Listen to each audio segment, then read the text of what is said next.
Soma's baking and cooking থেকে আমি সোমা বলছি। আজ আপনাদের সাথে শেয়ার করছি একটা পনিরের রেসিপি। কড়াইশুঁটি পেস্ট করে দিয়ে পনিরটা রান্না করেছি এবং আরো কি কি মশলা ব্যবহার করলাম চলুন তাহলে ভিডিওটা দেখতে থাকি। এখানে 200 গ্রাম পনির নিয়েছি। পনিরটাকে প্রথমে কিউব করে কেটে নিচ্ছি।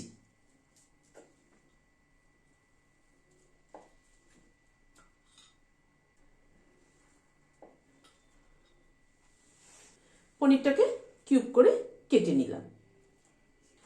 এখানে একটা মশলা তৈরি করে নেব।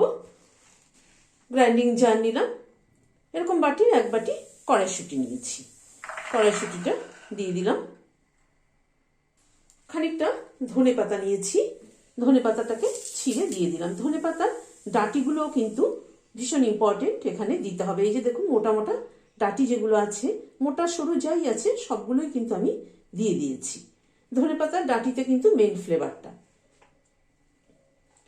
2টো কাঁচা লঙ্কা ভেঙে দিয়ে দিলাম।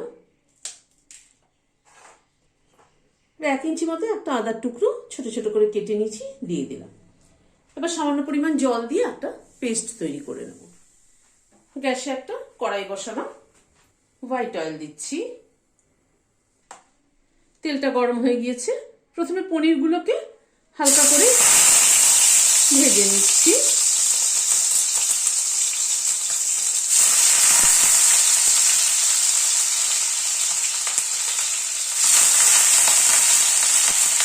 অল্প একটু নুন ছড়িয়ে দিলাম।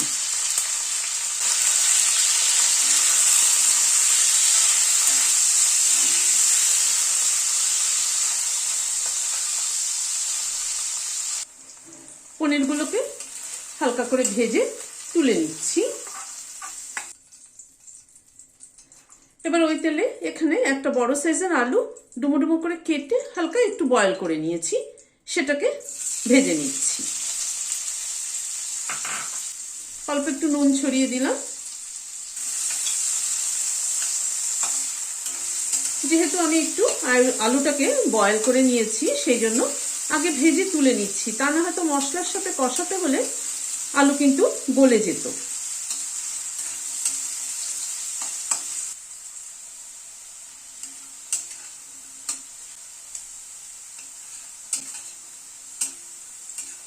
আলুটাকে লাল করে ভেজে নিলাম, এবার তুলে নিচ্ছি।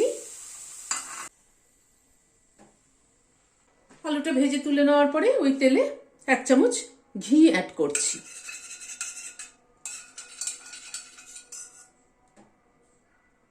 একটা বড় এলাচের দানা প্রথমে ফোড়নে দিলাম। একটা দারচিনি দিলাম। একটা ছোট এলাচ মাথাটা ফাটিয়ে দিয়ে দিলাম। আর 2টো লবঙ্গ দিলাম। একটা তেজপাতা ছিঁড়ে দিয়ে দিলাম। অল্প একটু সাদা জিরে ফোড়নে দিলাম। সাথে 2-4 দানা মেথি দিলাম। এই মেথির ফ্লেভারটা কিন্তু খুব সুন্দর, মানে টেস্ট বলুন ফ্লেভার বলুন সবকিছুই অ্যাড করবে। এই মেথির ফ্লেভারটা কিন্তু এই রেসিপিতে ভীষণ ভালো যায়। ফোড়নটা একটু ক্র্যাক করিয়ে নিচ্ছি। এখানে 2টো পেঁয়াজ কুচি করে নিয়েছি, সেটা দিয়ে দিলাম। গ্যাসের ফ্লেমটাকে মিডিয়ামে রেখে পেঁয়াজটাকে হালকা করে ভেজে নিচ্ছি।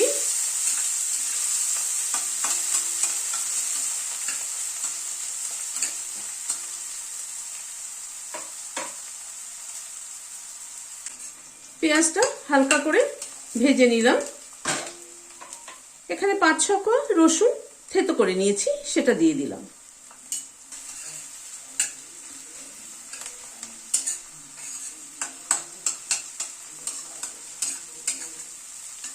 রসুনটাকে দিয়ে একটু হালকা করে ভেজে নিচ্ছি।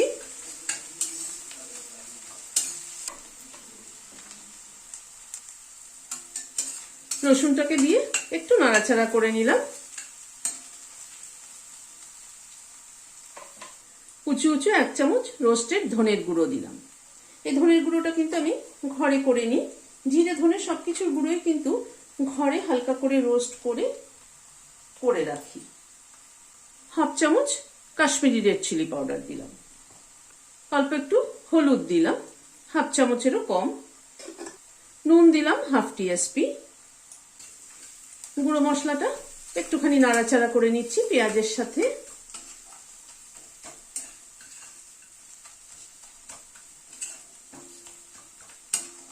গ্যাসের ফ্লেমটাকে কিন্তু একদম কমিয়ে নিয়ে মশলা কষাচ্ছি, যাতে মশলাটা পুড়ে না যায় এবং মশলার ফ্লেভারটা বজায় থাকে।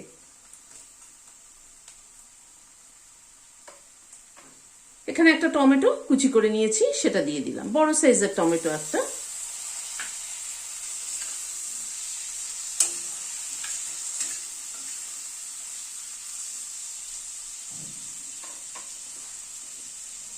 এবার একটু ঢেকে দিচ্ছি যাতে টমেটোটা তাড়াতাড়ি একটু গলে যায়। মিনিট খানেক মতো ঢাকা ছিল, ঢাকাটা খুলছি। টমেটোগুলোকে একটু ভেঙে ভেঙে দিচ্ছি।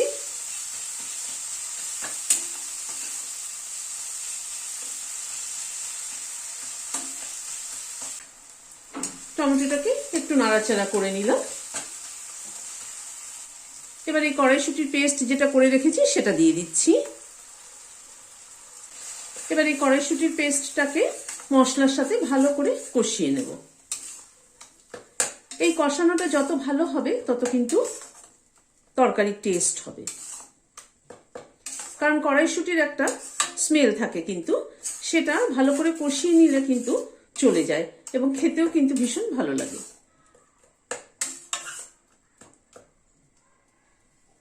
গ্যাসের ফ্লেমটাকে মিডিয়ামে রেখে মশলাটাকে ধীরে ধীরে কষিয়ে নিচ্ছি।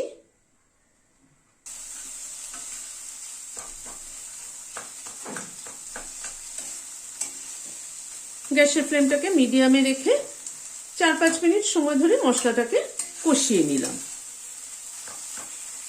এবার গরম জল দিয়ে দিচ্ছি।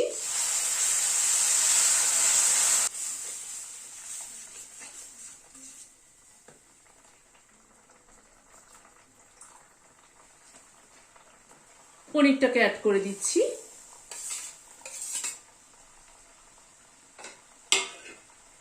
আলুটা দিয়ে দিলাম। আলু আর পনিরটাকে একটু মিশিয়ে দিচ্ছি। গ্রেভির সাথে আলু আর পনিরটা একটু ফুটে উঠুক। 1 চামচ চিনি দিয়ে দিলাম। নুন মিষ্টিটা নিজেদের পছন্দ অনুযায়ী দেবেন, তবে নুন মিষ্টির ব্যালেন্সটা যদি ঠিক না হয় তাহলে কিন্তু কোনো তরকারিরই টেস্ট হয় না সেরকম।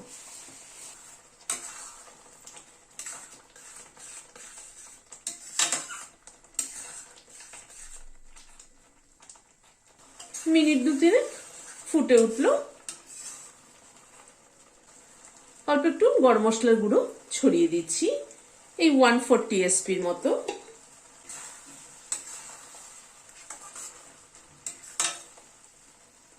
গ্যাসের ফ্লেমটাকে বন্ধ করে দিলাম, দিয়ে ঢেকে দিচ্ছি স্ট্যান্ডিং টাইম 5 মিনিট গরম মশলার ফ্লেভারটা অ্যাড হওয়ার জন্য।